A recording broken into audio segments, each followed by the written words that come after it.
जब भी राहुल गांधी विदेश में किसी ऐसे व्यक्ति से मिलते हैं जिसका भारत विरोधी स्टैंड होता है, तो राहुल गांधी के सपोर्ट में यह बात कही जाती है कि वो तो सांसद हैं, हजारों लोगों से मिलते हैं, उन्हें क्या पता कि किसका क्या बैकग्राउंड। लेकिन राहुल गांधी के समर्थक इतनी हल्की सफाई देकर बच नहीं सकते, क्योंकि यह बात समझना मुश्किल नहीं है कि अगर राहुल गांधी सिख प्रताड़ना की बात करेंगे तो इसका फायदा किसे मिलेगा अपना एजेंडा आगे बढ़ाने में। यह जानना भी मुश्किल नहीं है कि जिस अमेरिकी सांसद के साथ राहुल फोटो लेते हैं उसका टॉप एजेंडा कश्मीर को लेकर है, और उसमें वो पाकिस्तान के साथ है, भारत के साथ नहीं है। इसलिए एक सवाल यह भी उठ रहा है कि क्या राहुल गांधी के इन बयानों का कनेक्शन कहीं कश्मीर और हरियाणा चुनावों से तो नहीं है? क्योंकि आप देखिए कि राहुल गांधी ने सिखों की बात की और हरियाणा में सिख समुदाय की भी ठीक ठाक आबादी है, हरियाणा में 5% सिख हैं। दूसरी बात, राहुल गांधी ने उस अमेरिकी सांसद से मुलाकात की जो कश्मीर में 370 की बहाली पर इंटरनेशनल मुहिम चलाती है, और देश में भी राहुल गांधी ने उस पार्टी से हाथ मिलाया है, यानी नेशनल कॉन्फ्रेंस, जो 370 की बहाली की बात कर रही है। यानी राहुल गांधी खुद तो खुलकर 370 पर बात नहीं करना चाहते, लेकिन विदेश में ऐसे लोगों से मिलकर क्या वो इनडायरेक्टली ये मैसेज देना चाहते हैं कि वो 370 की पुनर्बहाली के पक्ष में है। आज ही नेशनल कॉन्फ्रेंस के नेता फारूक अब्दुल्ला ने फिर से 370 की बहाली की बात की, और ऐसे दिन की है जब कश्मीर में कांग्रेस के अध्यक्ष मल्लिकार्जुन खड़गे मौजूद थे। एक बार सुनिए फारूक अब्दुल्ला ने क्या कहा। कितना वक्त लगा इसको हटाने के लिए? इनको 75 साल। इंशाल्लाह फारूक अब्दुल्ला जिंदा हो या नहीं, यहाँ की कौम इसको वापस लाएगी और इंशाल्लाह लाएगी। इन सब बातों से साफ है कि राहुल गांधी की राजनीति को सिर्फ बचकानी पॉलिटिक्स नहीं कहा जा सकता। उनकी राजनीति खतरनाक राजनीति है जो देश में आग लगा सकती है, यह आरोप लग रहा है। इसलिए आज अमित शाह से लेकर योगी आदित्यनाथ तक, मंत्री, मुख्यमंत्री सब उतर गए राहुल गांधी की क्लास लगाने की। अमित शाह ने कहा कि राहुल गांधी ने देश की सुरक्षा और भावना को हमेशा आहत किया है। भाषा से भाषा, क्षेत्र से क्षेत्र और धर्म से धर्म में भेदभाव लाने की बात करना राहुल गांधी की विभाजनकारी सोच को दर्शाता है।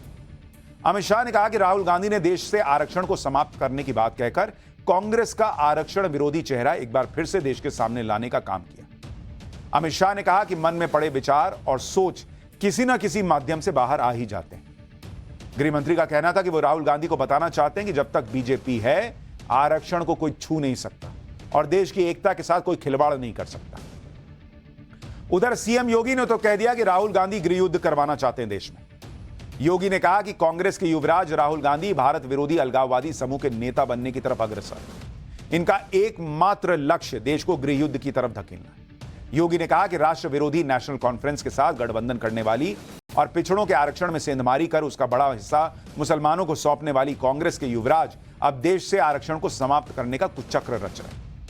लेकिन राहुल गांधी को समझ लेना चाहिए कि इस देश में जब तक बीजेपी का एक भी कार्यकर्ता है, उनकी यह विभाजनकारी मंशा सफल नहीं हो पाई। योगी ने कहा कि राहुल गांधी को देशवासियों से माफी मांगनी चाहिए। राहुल गांधी अमेरिका में बैठे बैठे ऐसे ऐसे बयान दे रहे हैं जो दुश्मन देश चीन के एजेंडे को भी सूट करता है। राहुल गांधी ने सीमा विवाद पर यहां तक दावा कर दिया कि चीन ने लद्दाख में दिल्ली जितनी जमीन पर कब्जा कर लिया है। लेकिन रक्षा मंत्री राजनाथ सिंह ने राहुल गांधी के दावे को काउंटर किया।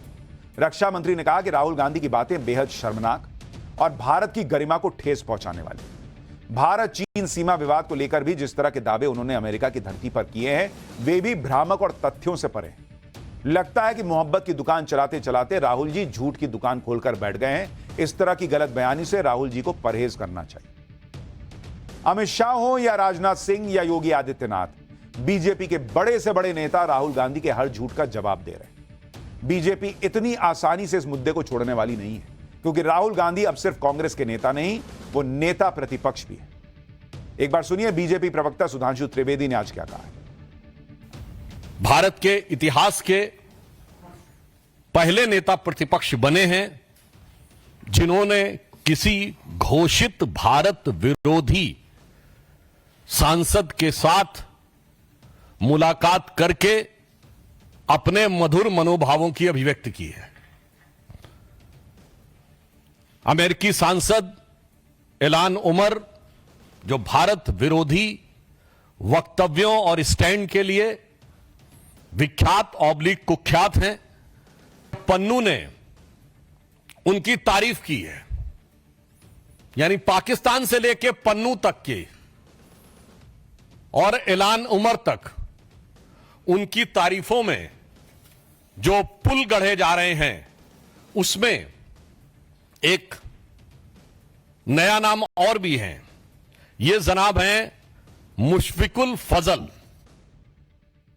आप ये भी देखिए कि राहुल गांधी और पीएम मोदी किस तरह की पॉलिटिक्स करते हैं। जब राहुल गांधी बोलते हैं तो खालिस्तानी पन्नू जैसे लोग खुश होते हैं। जब नरेंद्र मोदी गरजते हैं तो पन्नू जैसे लोग टेंशन में आ जाते हैं, क्योंकि उन्हें पता है कि मोदी ऐसे एलिमेंट्स के खिलाफ कोई नरमी नहीं बरतने वाले।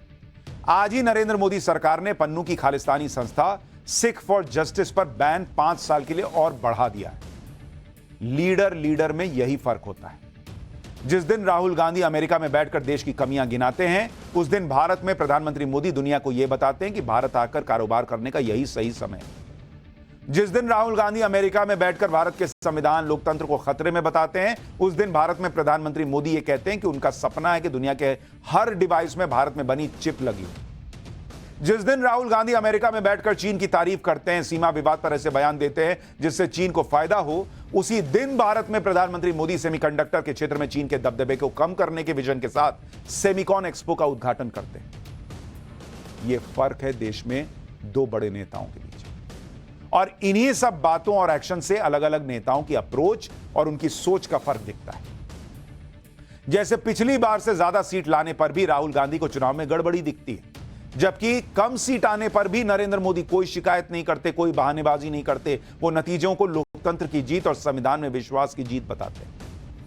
विदेश में बैठकर राहुल गांधी दुनिया को यह बताते हैं कि भारत के प्रधानमंत्री तो तानाशाह से कम नहीं है, और देश में उनकी पार्टी के अध्यक्ष खुलेआम धमकी देते हैं कि 20 सीट और मिल जाती तो मोदी और बीजेपी के नेताओं को जेल में डाल देते।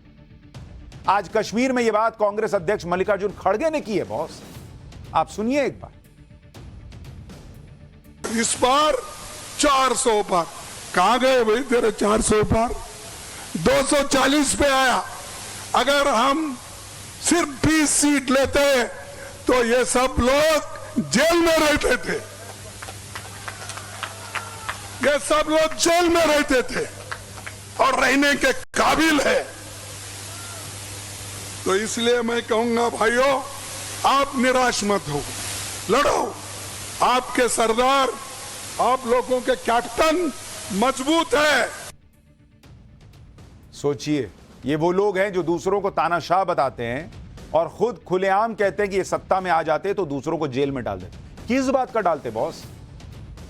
किस बात का? वो नहीं बताए कि इसने ये किया है वो किया इसलिए डालते। आते तो बस डाल देते, क्योंकि ये जेल में रहने लायक है। जेल में रहने लायक कैसे डिसाइड हुआ? जब इनके खुद के नेता सही केस में भी जेल जाते हैं तो ये विक्टिम कार्ड खेलने लगते हैं कि एजेंसियों का दुरुपयोग हो रहा है, और खुलेआम कह रहे हैं कि 20 सीट और आती तो सबको जेल में डाल देते।